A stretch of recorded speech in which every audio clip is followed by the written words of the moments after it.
Coveria Technical University has been selected to host an on-site 3-day malaria diagnostic refresher training program.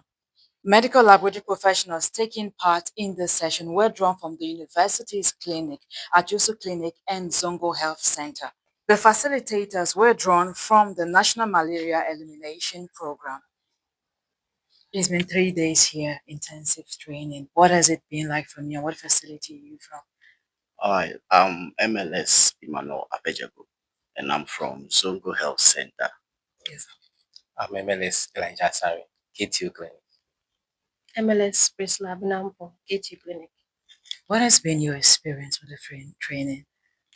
For these past 3 days, it's been very awesome.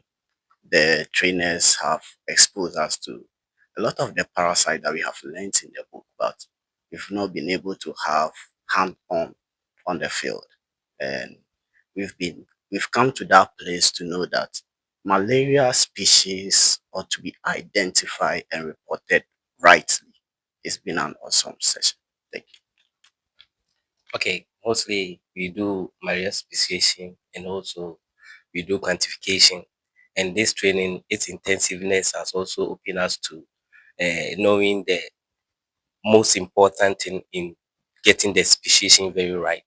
Because now you know when you have PF and maybe you saw PM, you couldn't PO, you couldn't report PO, but rather PF, you are putting the patient in danger because most of the parasites may hide in the liver where they don't cause disease then, but in subsequent time they may cause disease, and so the treatment line will be different from the normal treatment of malaria that we know. So you'll be able to know that when you get the speciation right, and maybe the patient is suffering from PO or PV, then Premaquine must be added to the treatment plan for it to clear from the liver.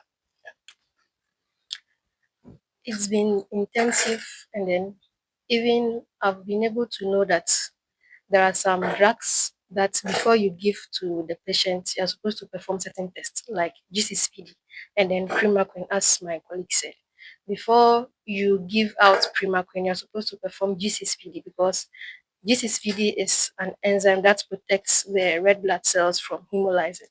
So if you don't perform this GCSPD to know if the patient is defective, partial, or not defective, you give this Primaquine and then it will cause hemolysis to the patient, endangering the patient's life. So it's been educative and intensive.